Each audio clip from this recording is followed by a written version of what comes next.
हम आज की वीडियो जो है उसके लिए आपको बड़े ही प्यारे मुकाम पे लेकर आए हैं, क्योंकि मौजू बहुत प्यारा है। इसको समझने के लिए मौजू है आज का अहले इल्म और जाहिल में फ़र्क क्या है। कुरान पाक में कई जगह पे आया है कि अहले इल्म और जाहिल बराबर हो सकते हैं, और आगे अल्लाह ताला खुद ही जवाब देते हैं कि हरगिज़ बराबर नहीं हो सकते। अब समझना होगा कि अहले इल्म कौन है और जाहिल लोग कौन हैं। क्या जाहिल वो हैं जिसने दुनियावी किताब नहीं पढ़ी? क्या जाहिल वो है जिसने दीनी तालीम नहीं हासिल की? क्या जाहिल वो है जिसने कुरान नहीं पढ़ा? भाई जाहिल वो है जिसके अंदर किताबों का बोझ उसने लादा गधों की तरह। उसने किताबें पढ़ी, डिग्रीज़ हासिल की, कुरान पढ़ा, उसकी तफसीर को पढ़ा, लेकिन उसके अंदर अमल नहीं है। जिसके अंदर अमल ना हो, कुरान उसको कहता है कि वो जाहिल है। तो जाहिल का मर्तबा फिर क्या हुआ? हर वो किताब, हर वो डिग्री होल्डर, हर वो मुअल्लम जिसके लिए आप कहते हैं मौलम, लेकिन मैं उसके लिए मौलम का लफ्ज़ इस्तेमाल नहीं करूँगा। हर वो ट्यूटर जो है जिसने ये किताबें पढ़ी हुई हैं, रटे लगाए हुए हैं, लेकिन उसके अंदर अमल नहीं है, तो उसको जाहिल कहा जाएगा। जिसकी मैं मिसाल यूँ दूँगा, जैसे कि आप मिसाल लें डॉक्टर्स की, कि अगर डॉक्टर्स जो हैं इंसानी ज़िंदगी के साथ खेलें, मेडिसन जो है वो कॉन्ट्रैक्ट पे लिखें, और जो उनकी मेडिसन मरीज़ के लिए फ़िट होनी चाहिए वो ना लिखें, तो क्या ये इल्म वाले लोग हैं? नहीं, इनके बारे में कहा गया ये जाहिल हैं।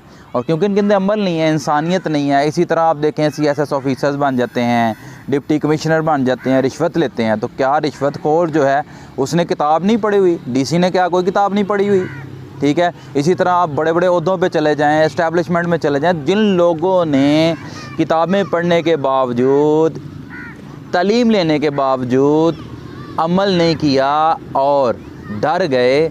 असल में ये सारा जो जहालत पैदा होती है ना, उसकी सबसे बड़ी वजह ये है कि जब इंसान तालीम हासिल कर देता है, उसके बाद जो है जब प्रैक्टिकल लाइफ में आता है, तो शैतान का सबसे बड़ा हथियार ये है कि वो उसको डराता है कि तेरा रिस्क कम हो जाएगा, तो तेरे रिस्क में बरकत नहीं रहेगी, तेरा रिस्क वाफर नहीं रहेगा। तो इंसान उस चीज़ के खौफ और डर से रिश्वत भी लेता है।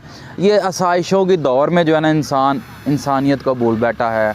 हॉस्पिटल्स में चले जाएं तो मरीज़ों के ऊपर डील, अगर उलमा की स्टेजेस को देख लें तो तकरीरों के ऊपर डीलें हो रही होती हैं, कि गुफ्तगू करते वक्त भी डील की जाती है कि ये अल्फाज कहने और ये वाले अल्फाज नहीं कहने, उस वक्त भी डील।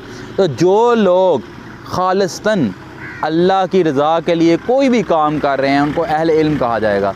चाहे वो कंस्ट्रक्शन का काम है, चाहे वो इंसानी ज़िंदगी को बचाने का काम है, चाहे डॉक्टर्स हैं, चाहे इंजीनियर्स हैं, चाहे मुअल्लम हैं, अगर वो इंसानियत की फ़लाह के लिए काम कर रहे हैं, अमली तौर पर जो है वो अल्लाह से डरते हैं, तो वो अहले इल्म हैं। और जो डरते नहीं हैं, सिर्फ महज उन्होंने ढोंग रचाए हुए हैं और चंद पैसों की खातिर सारे काम कर रहे हैं, उनको जाहिल कहा जाता है। अच्छा, अब जिन्होंने किताबें नहीं पढ़ी, जिन्होंने दीन को नहीं समझा, जिन्होंने डॉक्टर्स नहीं बने, तो डॉक्टर के पास जाकर थोड़ा बहुत जो बातें सीख लेते हैं, उसको कहा जाता है वो जानने वाले हैं। तो वो अहले इल्म नहीं है, वो क्या है? जानने वाले। तो जानने वालों को जाहिल नहीं कहा जाता।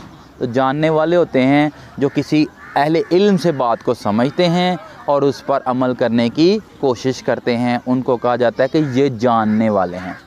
और कुरान पाक में एक जगह पे आया है देहाती बेचारे जो हैं, उन्होंने ना अहले इल्म से बात सुनी होती है, ना यहाँ तो उन्होंने किसी जाहिल से जो है वो किसी जाहिल की महफ़िल में बैठे होते हैं, या किसी जाहिल डॉक्टर के पल्ले पड़ गए होते हैं। वो देहाती बेचारे जो है वो अहले इल्म की महफ़िल में नहीं उठते।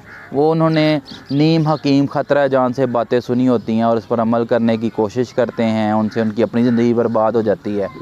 तो अगर आप अहले इल्म की महफ़िल में बैठें जो कि बाअमल भी हो, तो आपको कहा जाएगा कि आप जानने वाले हैं। और अगर अल्लाह ताला ने आपको दीन और दुनिया का इल्म वाफर अता किया है और आप उस पर अमल करते हैं, तो आप अहले इल्म हैं। अगर दीन और दुनिया के आपके पास इल्म मौजूद है लेकिन आप अमल नहीं करते, धोखेबाज हैं, तो आप जाहिल हैं।